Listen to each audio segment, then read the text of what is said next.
I worked double shifts at a factory for 5 years to support my alcoholic father, while he called me worthless and a failure every single day. When he got sober, he took all the credit and told his AA group I was part of his toxic past. The day he celebrated 3 years of sobriety, I stood up at his meeting and shared some stories about who actually kept him alive during his worst moments. My name's Evan, 28 years old, male, and I still flinch when I hear the clink of glass against a countertop. It's muscle memory from growing up with Rick, my father, the kind of man who used to pull quarters from behind my ear and now could pull a slur from thin air and slap it across my face like a wet towel.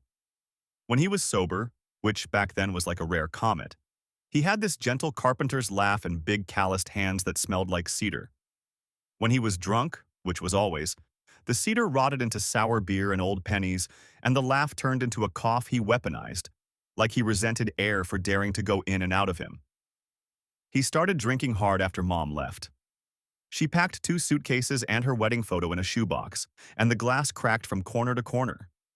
That crack is how I remember her, a smile split by bad timing. She told me at the bus stop that I was the best thing she'd ever done, then got on a Greyhound and vanished like smoke. Rick filled the empty rooms with cans. He stacked them like trophies on top of the fridge. He taped a piece of paper to the microwave that said, "Don't touch Dad's dinner," and then started eating peanut butter out of the jar with his fingers. I was 17 and learned how to flip burgers and breathe through how badly I wanted to scream. I got the factory job a year later at Armstrong Plastics. Graveyard shift, then second shift, then both when someone called out sick. Carlos, my supervisor, 42, male, the only person who ever lent me a clean pair of earplugs, was the first person to ask, "You ever sleep?"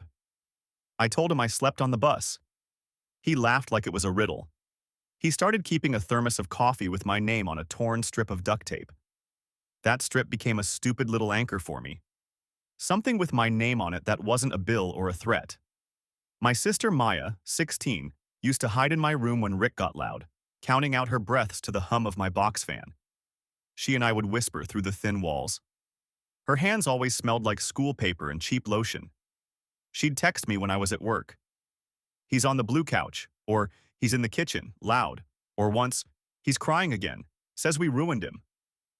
I'd text back a thumbs up because I didn't have words and the machines were too loud. Rick had a talent for aiming words like darts. Worthless, failure, ungrateful. He'd spit them lazy at first, then sharpen them as he got going. He'd sit in his stained recliner under the crooked clock and say he could have gone pro at baseball if we hadn't ground him down with all our needs. He'd slam his beer on the coffee table hard enough that foam would spill and seep into the warped wood, then hold out his empty can like a communion cup. If I didn't move fast enough, he'd throw the remote. Once, it shattered the glass on the wedding photo Mom left behind. The crack widened, spiderwebbed, then swallowed her smile completely. I told myself I didn't care.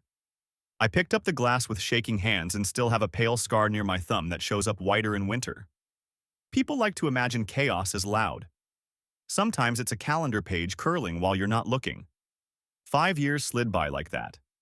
Double shifts, bus naps, burned coffee, microwaved dinners, and Rick's voice drilling into me every time I crossed the threshold, like the house itself had learned to sneer.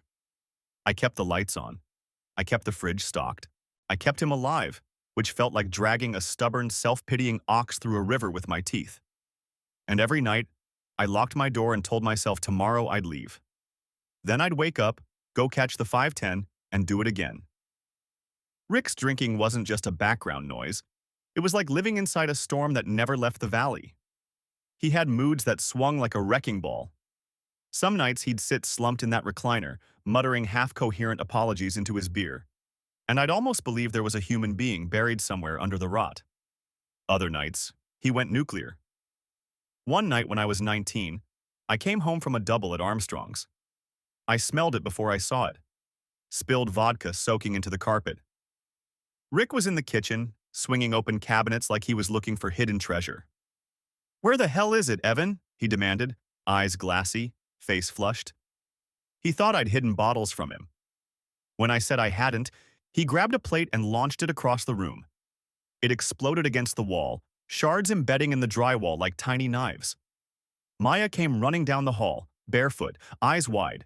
She screamed at me to stop him like I had the power to exorcise demons with my hands. I remember pressing my back against the door to my room, holding Maya behind me, while Rick banged on the other side with his fists, spitting words like worthless, useless, disappointment. The next morning, he didn't remember. He asked why there was a hole in the wall like it had appeared overnight. I was working 70, sometimes 80 hours a week by then. The overtime pay was gone the second it hit my account. Rent, groceries, Maya's school supplies, bills Rick was supposed to cover but never did. I bought him food he didn't touch and cleaned up vomit he left behind like breadcrumbs. I was the ghost who kept the lights on and he acted like I was a parasite. Carlos started noticing the bruises on my forearms, little half-moon shapes from where Rick had grabbed me when I tried to wrestle car keys out of his hand. "You can't keep doing this, kid," Carlos told me one morning when I nodded off during a shift. He slid me a sandwich from his lunchbox and said, "You're running on fumes. People don't come back from that." But what was I supposed to do? Leave Maya there? The thing is, Maya never looked at me the way Rick did. She'd leave sticky notes on my door, little folded scraps that said things like, "Thanks for dinner," or "You're the best," in bubbly handwriting. I kept them in a shoebox under my bed, like proof that someone still saw me.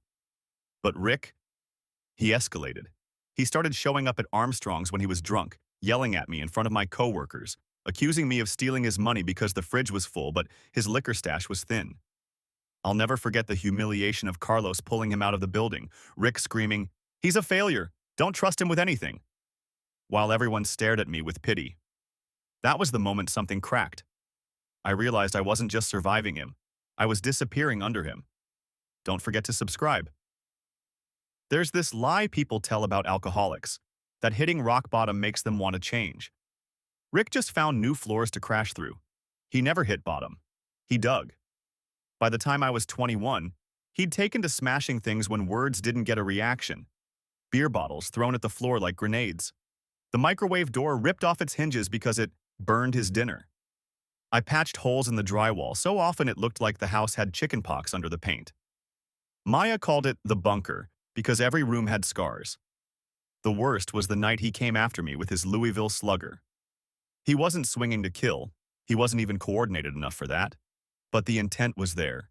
He staggered into the living room holding it like some kind of executioner, accusing me of stealing his wallet. His face was red, wet with spit, eyes wide like a cornered animal. I remember the sound of the bat dragging on the tile before he lifted it. Maya was behind me, barefoot again. Always barefoot. She screamed my name, and that was enough to snap me into motion. I grabbed the bat mid-swing, the impact jolting my arms all the way to the sockets. We wrestled, the two of us slipping on the sticky kitchen floor where spilled liquor had dried into syrup. I wrenched it free, shoved him backward into the fridge so hard the magnets scattered to the ground. He slid to the floor and started sobbing like a child. I was shaking so badly I almost dropped the bat. Maya picked it up before I could and hid it under her bed like some cursed object we weren't allowed to speak about. After that, Rick switched tactics.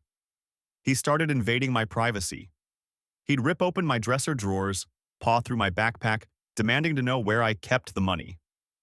He tore up a paycheck stub once, screaming that it proved I was lying about what I earned. My shoebox of notes from Maya? He found it, called them pity scraps, and threw them in the sink. I dug them out wet and smeared, taped them back together with shaking hands. Work became the only place I could breathe. The machines were deafening, but at least they drowned out his voice. Carlos caught me sitting on the locker room bench once with my head in my hands. He didn't push. He just sat next to me, handed me a thermos of coffee, and said, "Sometimes surviving feels a lot like dying. You know the difference?" I couldn't answer. Because I didn't. Meanwhile, Rick's body was falling apart. Yellow eyes, hands trembling so bad he dropped forks mid-bite. He'd pass out on the couch, choking on his own spit, and I'd roll him on his side like some reluctant medic. Keeping him alive felt less like duty and more like punishment. And yet, I stayed. Because every time I thought about leaving, I pictured Maya alone in that house, listening to him rage at shadows. She was the only thread holding me together. The way she'd slip her last pack of crackers into my lunch bag when I couldn't afford food. The way she whispered, One day it'll be just us, and it'll be better. I wanted to believe her. But the truth? The longer I stayed, the less of me there was left. The night Rick hit bottom, I wasn't even home. I was on a double at Armstrong's, welding until my shoulders buzzed like live wires. Maya called me at 2 a.m., whispering into the phone. "He's on the floor, Evan. He's not moving." I bolted out, Rick from rehab, voice hoarse, telling me he was doing the work and how he was ready to forgive the past. Forgive? Like he'd been the one carrying us. When he got out, he latched onto AA like it was a religion. Meetings every night, chips in his pocket, mantras taped to the fridge. But here's the twist. He rewrote history to fit his recovery. Suddenly, we were his obstacles. Toxic family members. Enablers. In his version, I wasn't the guy dragging him to bed so he wouldn't choke. I was the bitter son who resented his healing. I found out the worst of it one night when Carlos called me. He'd gone to an open AA meeting to support another coworker.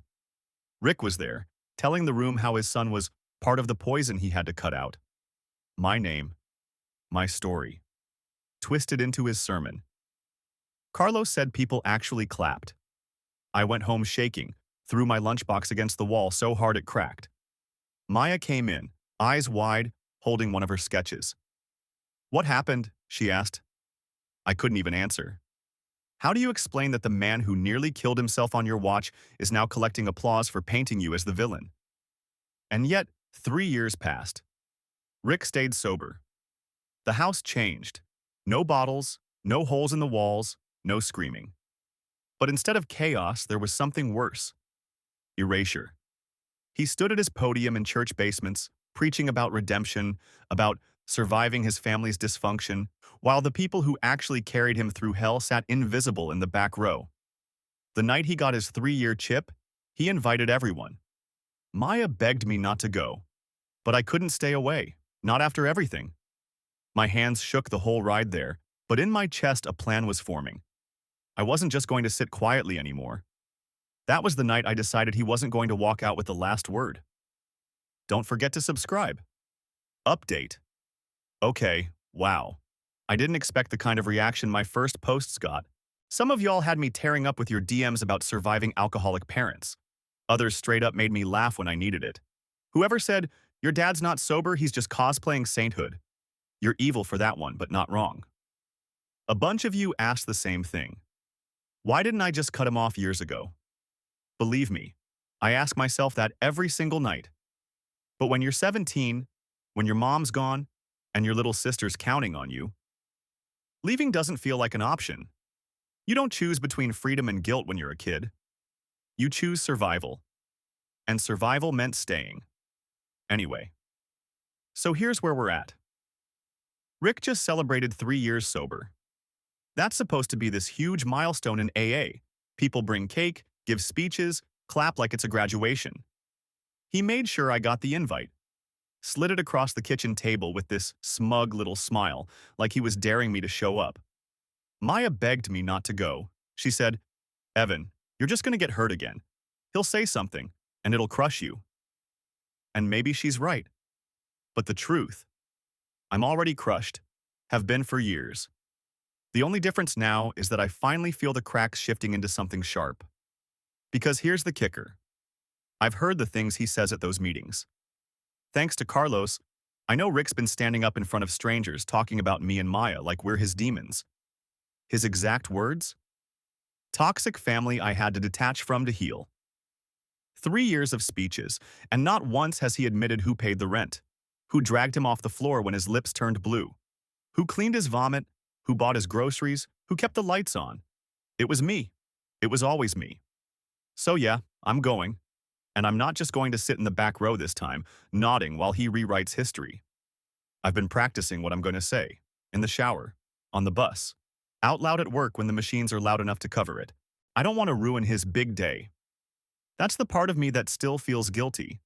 But the bigger part? The part that's been carrying 5 years of his poison in my chest? That part wants to finally put the truth in the room. Not just for me, for Maya. For the younger version of me who thought he was worthless because Rick couldn't see past the bottom of a bottle. Some of y'all said I should just let it go. Move on. But if you'd seen the shoebox of crumpled notes Maya used to slip under my door to remind me I wasn't nothing, you'd know why I can't. So buckle up. Next time I check in, it'll be after the meeting. After I stand up. After I finally stop being silent. I showed up at the meeting in my work boots, grease still ground into my hands. Didn't bother changing. Didn't bother hiding the exhaustion on my face. If Rick was going to play the hero, I wanted to look exactly like what I was. The guy who'd been holding him up while he crumbled. The church basement smelled like burnt coffee and powdered donuts. Fluorescent lights hummed overhead, and folding chairs creaked under people shifting. Rick was already at the front, polishing that stupid 3-year chip with his thumb like it was a Medal of Honor. When he saw me walk in, his smile froze. Just for a second. Then he put it back on, wider, faker, like a politician spotting a protester in the crowd. Maya sat beside me, clutching her sketchbook to her chest like a shield. She whispered, "Evan, you don't have to." But I put my hand over hers. I had to. The meeting started with the usual circle of confessions. People talked about relapses, small victories, their kids forgiving them. Then it was Rick's turn. He stood tall, voice clear, the picture of a redeemed man. "These past 3 years," he said, "have been about letting go of my anger, of the toxic people who wanted to keep me sick. I had to detach from my past, even family, to become who I am today."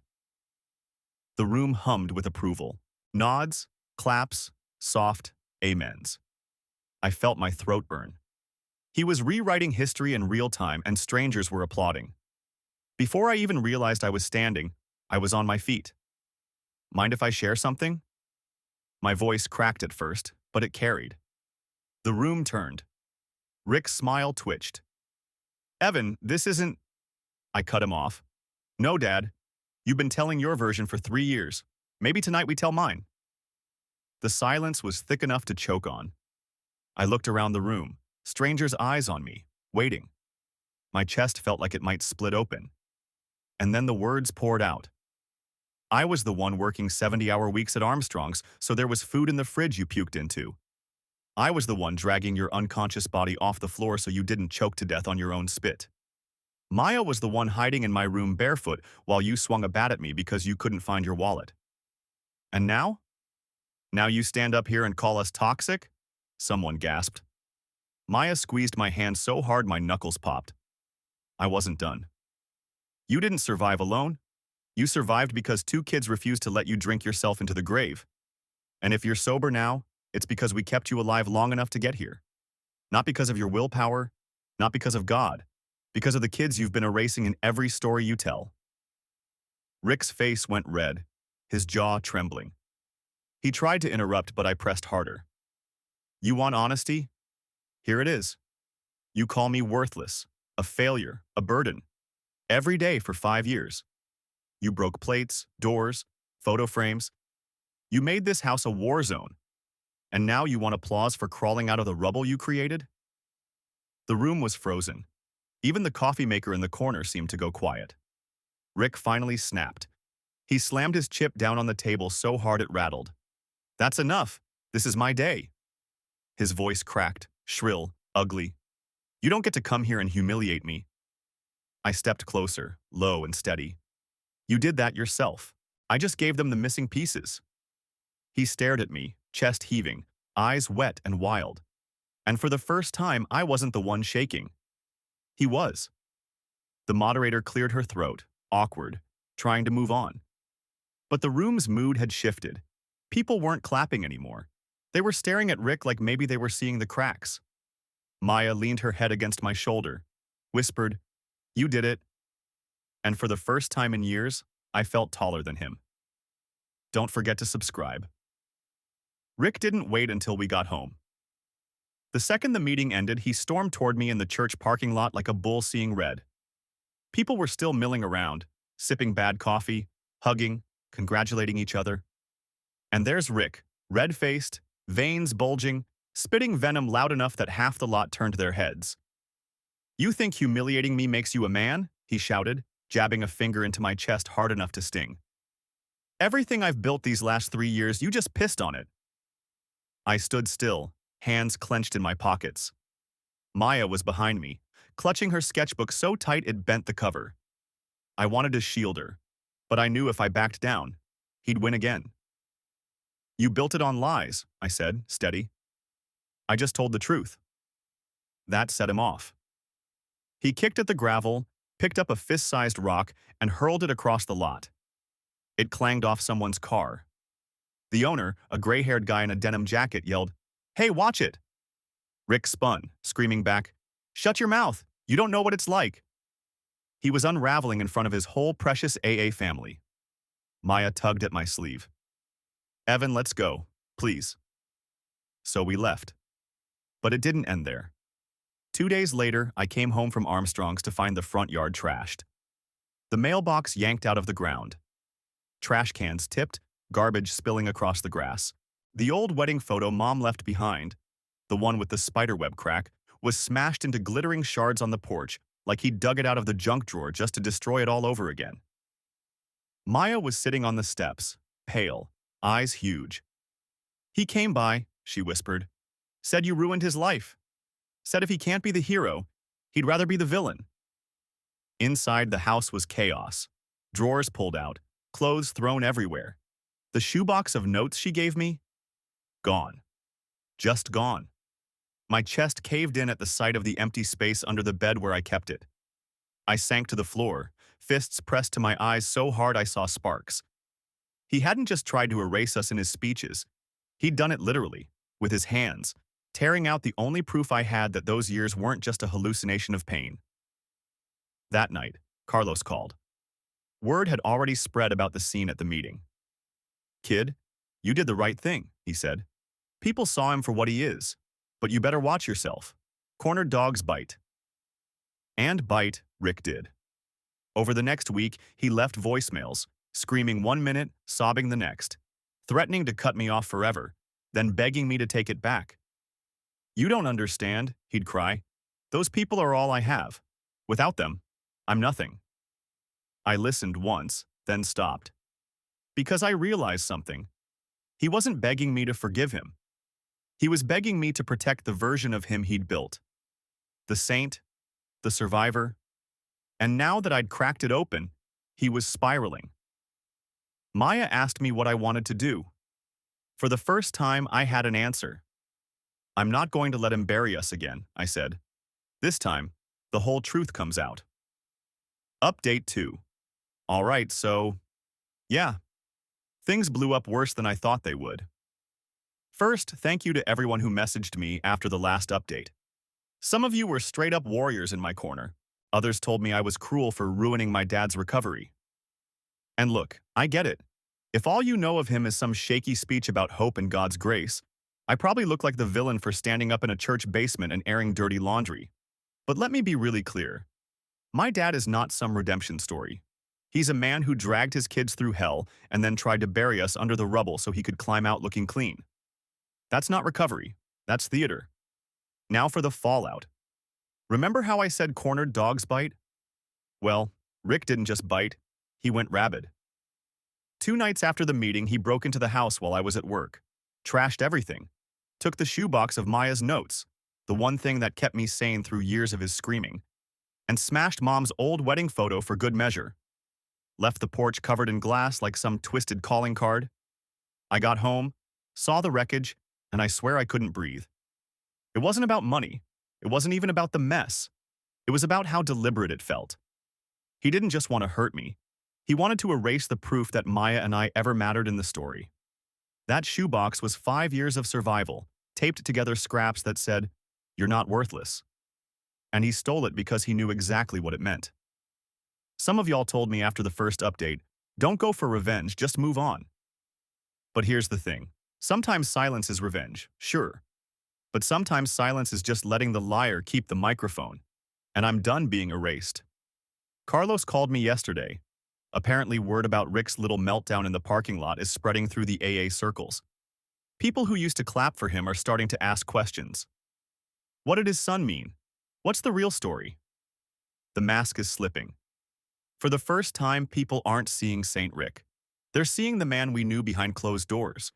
And maybe this makes me a bad person, but it feels good, like oxygen in my lungs after years of breathing smoke. I don't know what the end game looks like yet, but I know this. When Rick tries to play the martyr, I'll be there. When he tries to preach about survival, I'll be ready with the receipts. He can call me worthless 1,000 times, but he doesn't get the last word. Not anymore. Don't forget to subscribe. I didn't plan some Hollywood-style revenge with fireworks and fireworks. I didn't need to. Rick was already dismantling himself. All I had to do was hand him the mirror. The chance came quicker than I expected. His sponsor invited him to speak at a larger regional AA gathering. Bigger than the church basement stuff, this one was held in a community center, maybe 60, 70 people in the audience. Rick couldn't shut up about it. They want me to share my journey, he told Maya one morning in the kitchen, puffing his chest like he'd been asked to deliver the Gettysburg Address. I looked at him, coffee in hand, and felt something click into place. That night, I dug through my dresser until I found the old USB drive I hadn't touched in years. Back when things were the worst, I used to record some of Rick's tirades on my phone, partly for proof, partly because I thought maybe someday I'd need to remind myself it wasn't in my head. One of them was him screaming that I was a parasite. Another was him blaming Maya for making your mother leave. I'd never listened back, just dumped them onto the drive like toxic waste and buried it under socks. I brought it to Carlos.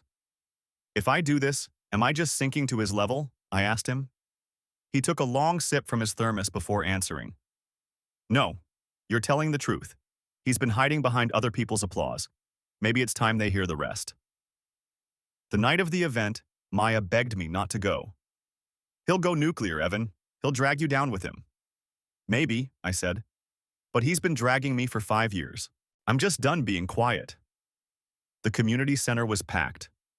Rows of folding chairs, a cheap podium, a banner that said, Hope and Healing. Rick stood at the front, holding his 3-year chip like it was holy scripture. His voice rang out smooth, polished now, like he'd been practicing in the mirror. I was broken, he told them, but I cut out the poison. I let go of the toxic people who wanted me to fail. That's why I stand before you sober today. The clapping was automatic, easy, and then I stood. Again, without planning it, like my body moved before my brain caught up. That's not the whole story. My voice carried louder than I expected. Heads turned. Rick's froze mid-smile. I walked to the front, pulling the USB from my pocket. My father likes to talk about letting go of his toxic family. But what he doesn't tell you is who kept him alive when he was drowning in bottles. It wasn't him. It wasn't some higher power. It was 2 kids who worked themselves raw to pay the bills while he screamed at them every night. I handed the USB to the moderator. You want to hear the truth? Play this. The moderator hesitated, but the tension in the room was electric. Someone plugged it into the community center's laptop. And then his voice filled the speakers. Rick, slurring, spitting, You're worthless. You ruined my life. You're nothing without me. Gasps, murmurs, heads swiveling from me to him. Rick stumbled forward, face white, hands shaking. That was years ago. I cut him off. Yeah, years that I survived, not because of you, but in spite of you. And if you're sober today, it's because Maya and I kept you breathing long enough to crawl here. That's the truth you keep scrubbing out of your story. The room was dead silent except for the sound of Rick's breath, ragged and panicked. His mask had cracked wide open and everyone was staring at the pieces. Maya's hand found mine in the crowd. She whispered, You did it. You finally did it. For the first time, I believed her. Rick didn't come home that night. He didn't even come back to the community center after the moderator shut the laptop off. He just fled. 1 second he was shouting about how old tapes don't count. The next he was out the doors, stumbling into the dark. People didn't chase him. That was maybe the cruelest part. For years, he'd been the center of every room, commanding sympathy, shaping his own myth. And in one evening, the air shifted. They looked at me. At Maya. At the bruises they could suddenly imagine, the nights they could suddenly picture. Someone even came up afterward and whispered, I'm sorry. I didn't know. Like silence could rewind the years. At home, the house felt different. Not safer, not yet, but quieter. Rick's presence had always filled it with static, like the walls hummed with his rage. Now, the silence wasn't threatening. It was empty, but in a way that felt like possibility. Maya sat at the kitchen table sketching. For the first time in forever, she didn't look over her shoulder every few minutes. She looked steady. He can't come back from this, she said. I wasn't so sure. Rick had always been a survivor in the worst sense. He'd scrape and claw, twist the story until he found someone else willing to clap for him. But even if he managed that, it wouldn't matter. Not anymore. Because now there was a record. His voice in that room. His mask ripped clean. A week later, Carlos found me at Armstrong's during lunch. He handed me a thermos with my name still scratched on the duct tape. You did the right thing, he said. Not just for you, for Maya. For every poor bastard who thinks keeping quiet will save them. I wanted to believe him. The truth is, revenge didn't feel like fireworks. It didn't feel like a movie ending. It felt like standing in the wreckage of a house fire and finally realizing the flames are gone.